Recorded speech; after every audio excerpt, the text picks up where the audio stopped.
Thanks for joining me for another episode of Your Pleasure Incorporated into Daily Living. I am your host, Ellen Nicholas Rathbone, sensuality consultant, sex educator, life coach, and enthusiastic liver of sensual life. And one of the things that I have discovered in pleasing my sensual life is a very wonderful healing practice called massage.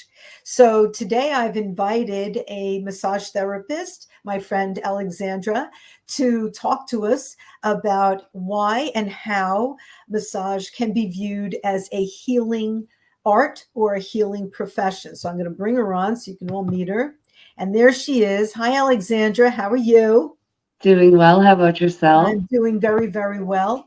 So you actually give wonderful massage, and Thank you. I had asked you what you believe is healing about it. I mean, they call it therapeutic, but I actually believe that there's a healing on some level that is going on when a person is experiencing massage. So do you agree with that? And how do you see that? I think healing is a tricky slope, but I think that with regards to this is how I view massage. Massage is a practice between the client and the massage therapist. It's a practice for the massage therapist. It's a symbiotic relationship between the massage therapist and the client. And as a massage therapist, part of our work is helping the client get to a place of rest and digest. And what happens to our body when we're resting and digesting? Repair, right? So when we talk about massage as a healing modality, if we're trying to get the body into rest and digest so that it can repair itself as it should be able to, the healing happens internally because the person themselves has allowed themselves to get to that place of relaxation, of homeostasis, right? Hmm. Massage has helped them get there. So it's symbiotic. It's not us doing the work. It's working together to get there. So Okay. that takes listening. It takes on the part of the massage therapist listening to your client's needs. Sometimes your client's needs are not about what's going on in their body, and it's about what's going on in their mind. And I think sometimes even more importantly than what we do is what we say. What you say to a client can change a massage instantaneously. Right. Oh, I know that's true. You say the wrong thing. And Because you're in a power dynamic. There's a power dynamic there. There's the person is coming to you in a and then they're putting themselves in a vulnerable position, right. undressing themselves, lying down on a table, and trusting you with their body to care for it in a very vulnerable, and it's a very vulnerable position. And as a massage therapist, you have to be mindful of that. You have to know that the things that you say can impact the person, and their nervous system will respond. I know I hear everything. That's why I prefer not hearing anything. I just, because even when they talk to each other, like sometimes there's another massage therapist in the room if my husband and I are getting massages at the same time. And if they communicate with each other, if it's brief, like the towels are over there or something like that in Chinese or Korean or whatever it is, that's fine. But if it's an actual conversation and there's any kind of giggling going on, nope. Don't It's like just unprofessional. it. Very That's just unprofessional. yeah, yeah. I've been in a couples massage though, where the couples themselves are like talking the whole time with all of us. So it's like a group conversation, it's very interesting. But people, again, for people like different things. That's Everyone is right. there for something else, like for something different. Some people are there for a really silent treatment. They want you to say nothing, Right. which is fine. Right. Right.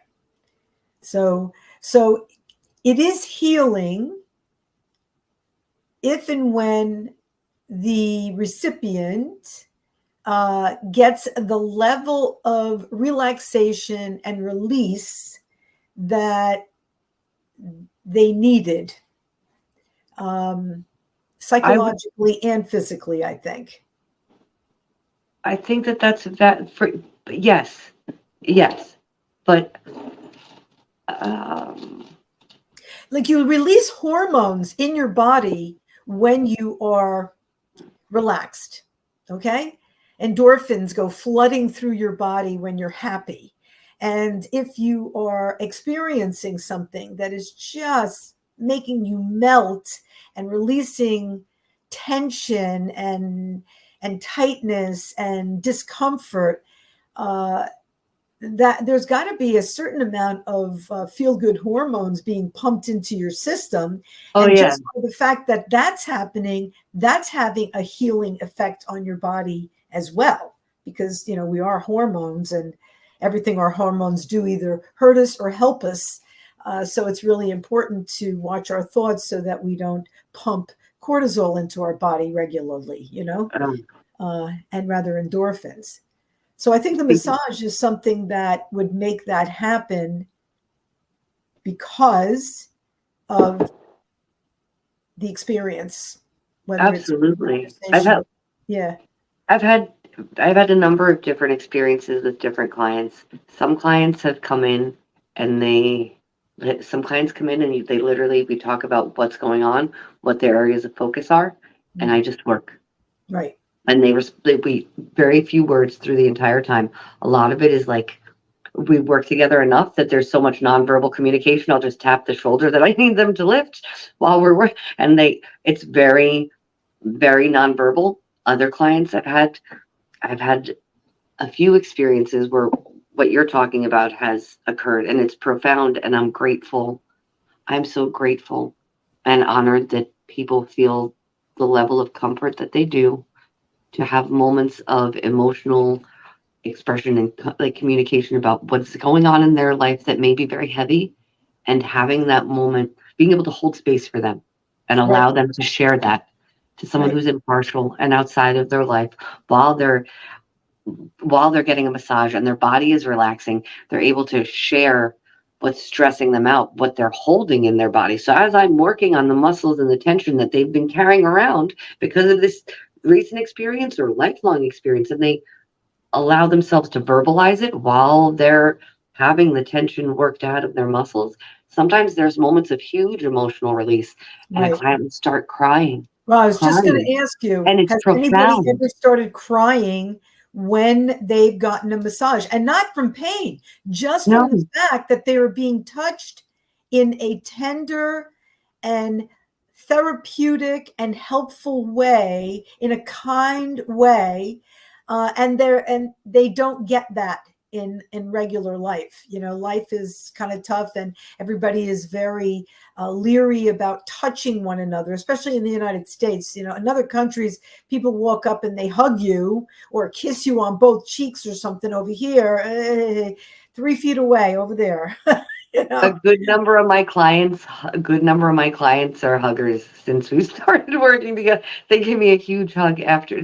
A couple of the clients, specifically those clients that have had emotional releases while they're having a massage, because their body was allowed to relax, their mind quieted a little bit, and then they started to share something that they maybe haven't thought about for a minute. And it's not my job to.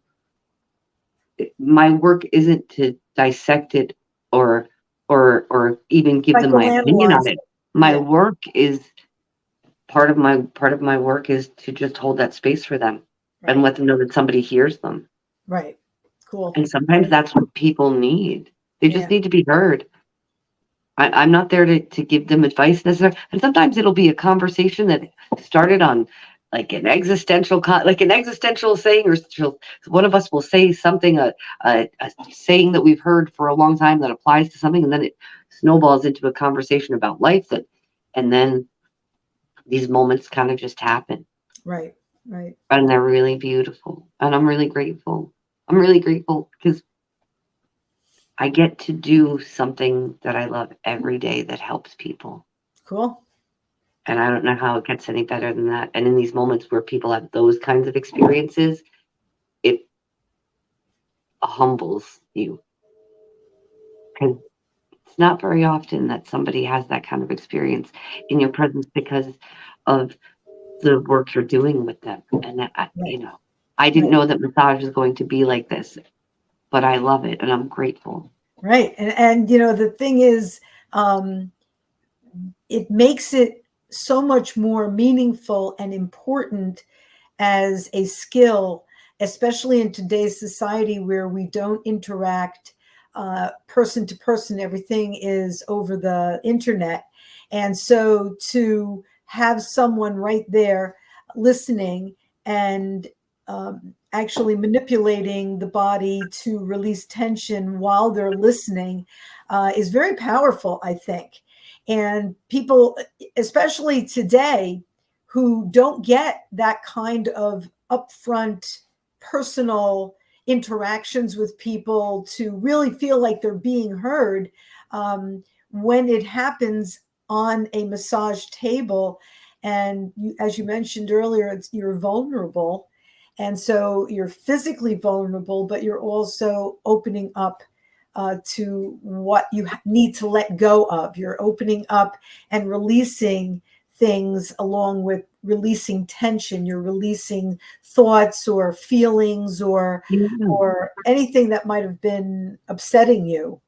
The concept of letting go becomes both physical and psychological in that moment. And I can definitely see that. Definitely. It's wild to be a part of, because you can feel it. Like because I'm palpating their body, so I can feel their muscles. I can feel the tension, those moments and I can feel them disappear as they're verbalizing these things that I didn't even know were going to be a conversation, because we were talking about the weather when they walked in. You know, it was.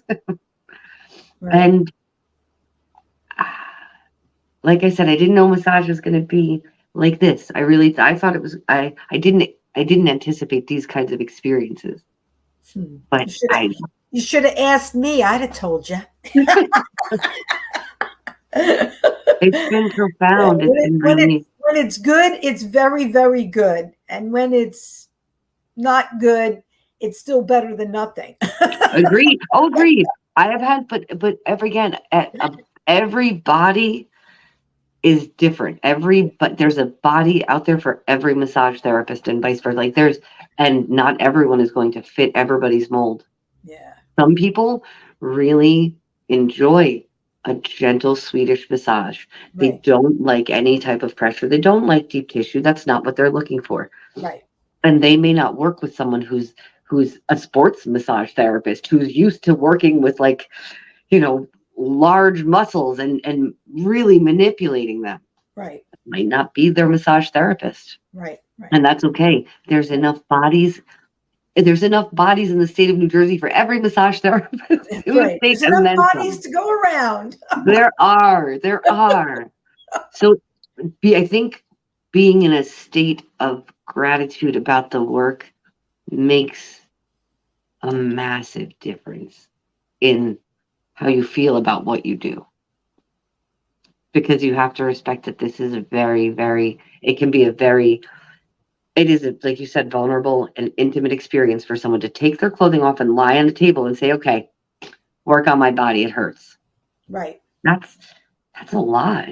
That's a lot of trust that someone is putting in you. That's a lot of faith that someone is putting in you. And you have to respect that and honor that they've come to you to help them. Right.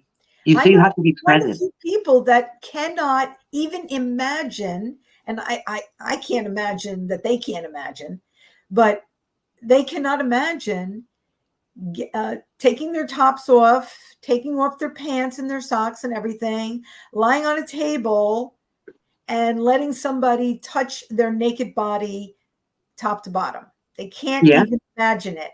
And we're talking males and females. Yeah. Like, just it's a real no-no in their mind. And I think it's terrible that they have that they're not going to ever have, or it's going to be a while if they ever do have the therapeutic benefits. But one man's joy is another man's poison. So where one person would be deriving all kinds of healing benefits and endorphins and everything else, if you gave, say, a massage gift certificate to someone who was very tense at the idea of even coming to a massage therapist, and the massage therapist did what their best to help that person relax. If their mind was racing 100 miles an hour about embarrassing thoughts, then I think that they're not going to get the benefit, because, massage is very linked to relaxing your mind as well as your body. Wouldn't you say? I think that a massage therapist's job in that case, when you're working with someone, I've had a lot of clients who are first-time clients, never had a massage in their life. They have no idea what to do. They are very nervous. They're Right. not sure how to handle themselves. And as massage therapists, it's our job to educate our clients. Okay. If you have a client who's coming in for the first time, explain to them how the massage will go from beginning to end. This is what we start with. This is where I start on your body. This is how we're going to work through your body. This is what I'm going to Okay. ask you to do halfway through.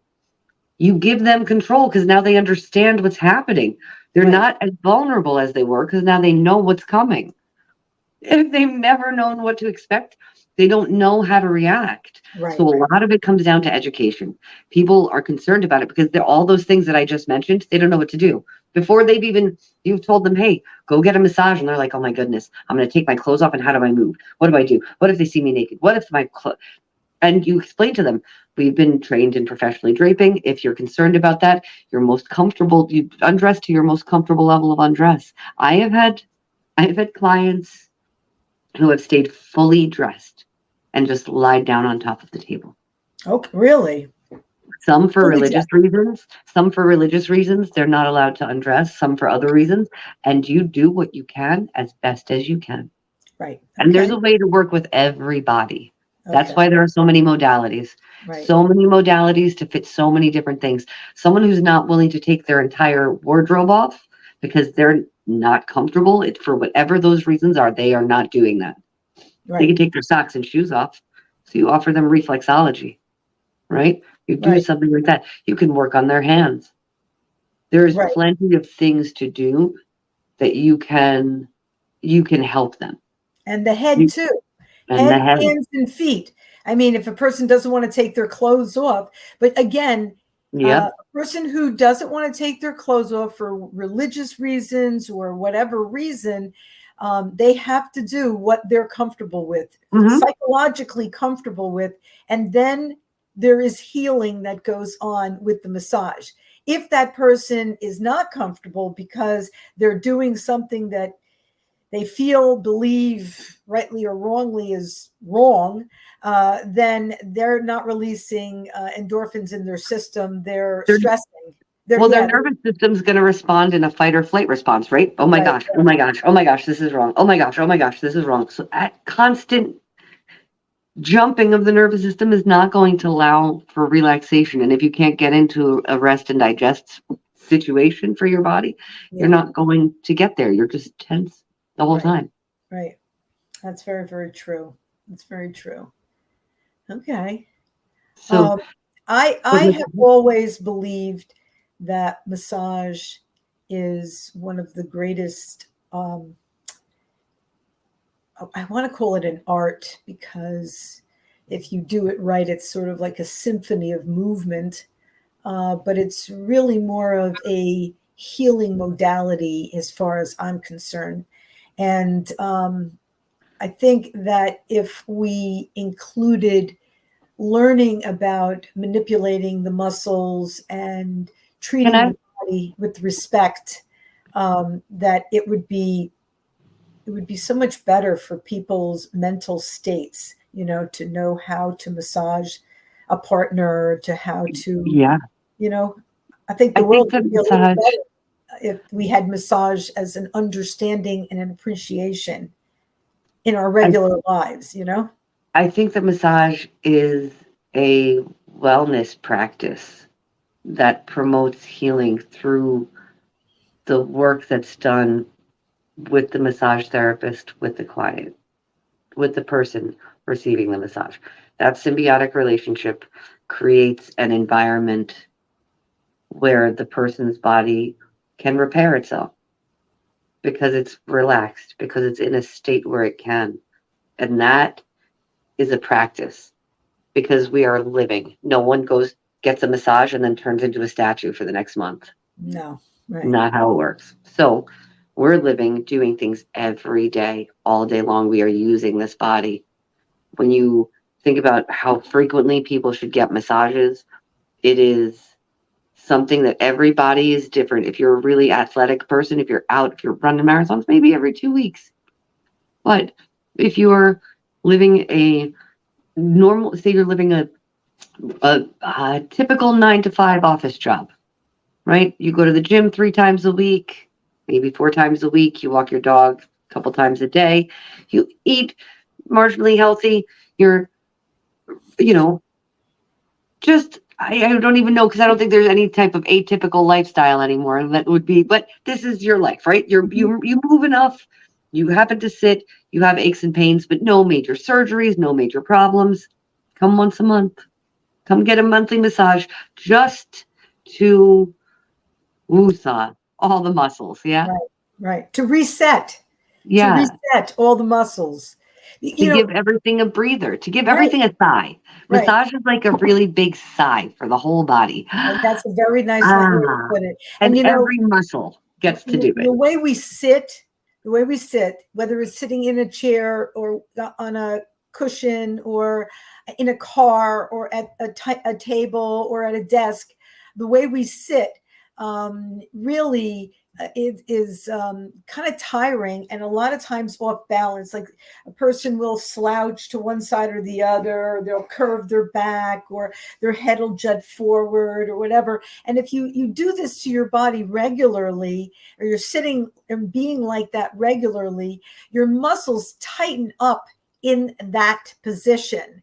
And it really is very uncomfortable to straighten it, but it's really important to straighten it and to realize that you've bent it improperly, because if you've bent it improperly, it will continue in that trajectory. So I don't even know that it's bending it. I don't even know that it's bending it improperly. I'm sorry, I'm going to cut you off. I don't know that it's bending improperly. I think it's that people live a lifestyle now that our bodies were not built for. We were built to be in motion.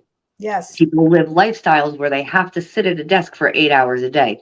Yes. That's not going to change. Their body dynamics are not going to change. How they sit at a desk all day like this will not change. What will change is if they remember to sit back, if they remember that when they get up, because they have pinched their abdomen, they are going to need to pinch their legs, everything is tight, they're going to need to stretch, reach up, stretch for a moment, stretch. You're sitting at a desk for 12 hours sometimes, because most people, if they're working at home, are most likely doing a little more work. If they're not doing less work, they're doing more work. So they could be sitting at their desk for more than 8 hours. They've gotten up barely twice. They haven't even thought about their body and how their body dynamics are. So those people coming for a massage once a month, that's great. It's like unwrapping the wires that have been balled up and thrown in the corner. Right. It helps. Oh, definitely. It helps. And as a massage therapist, I need to get a massage pretty regularly to stay limber. Right. Because you're creating a lot of tension in your muscles by using your muscles to squeeze and to rub and to push and to manipulate another person's muscles. So that's a workout in itself. So you need someone to do the same thing for you so that you can also relieve tension, and on and on. They need one, and then the next one needs one. Everybody needs massage. Now, you're using your body, whether you're using it vigorously or you're using it nominally. Like you said, it's sort of it's a relaxation for, what was the word that benefit? A nervous system. It creates the rest and digest response that you want when the nervous system is relaxed. Nice. Very nice. It's wonderful. I would say everyone. I wish insurance. I wish that massage was a preventative medicine that was covered, because I think that every single human being could benefit from a massage. There's not a person on the planet who wouldn't benefit from a massage. Right. And the day that the American Medical Association actually starts treating people and also suggesting preventative measures to getting sick, that's when massage will be forefront, right in the front there. Massage will be right up there because that is so important with, as we mentioned before, immediate benefits. Immediate. Yes. I want to thank you very much for being here tonight. It was great having you as a guest. Thank you for I think having we me. had a really good conversation, and I think anybody who is just a little curious about massage and what they can expect will gain a lot of insights from this conversation. So I really want to thank you, and I hope that you'll come back and we'll talk about your favorite topic, reflexology, because I know that's your favorite topic. I love feet. and we'll talk more, and also we'll talk about massage for pregnant women, because I think that's another interest of yours, and what makes it so different from, say, massage for a regular person who's not pregnant. Okay. Positioning, mostly positioning, because baby. Well, we're not going to, all right. Well, that's very, very true. But you also have to know things about their, anyway, there's lots of other stuff going on there, I'm sure. All of that stuff, there's a lot of that stuff, but a lot of that stuff is not true. Okay. Well, we'll talk about that. So that's a Okay. good thing. That's a very good thing. Thank you so much for being here. Anyone Thank who you would for like having me. to get in contact with Oksana or Alexandra, please contact me through ypi69@hotmail.com, and I will most definitely forward your questions to her. If you live in the Middlesex County area of New Jersey, and she can come out to you, or you can come to her, you guys can talk and, go from there. So thank you very much, Oksana, for being here tonight. And I will see you again soon. Have a very Merry Christmas. Happy New Year. Love to you and your family. Take care. You as well. Thanks. Bye. Bye. I hope everybody enjoyed our little talk on massage as a healing therapy. I truly believe this is one of the most important things that we can do for ourselves and our loved ones. And if you're not comfortable giving a massage, then going to a professional massage therapist can really open your eyes to the wonderfulness of this art. Please keep taking good care of yourself. Remember, loving yourself is free. And being good to yourself is taking care of yourself, because that's the only body you get, and you can't screw it up and think you're going to get another one. That's it. So be good to yourself, love yourself, get a massage. If you don't know what you want for Christmas, you want 10 massage sessions at a good place. Thanks for joining me. Do your Kegel exercises, and I'll see you next week on another episode of Your Pleasure Incorporated into Daily Life.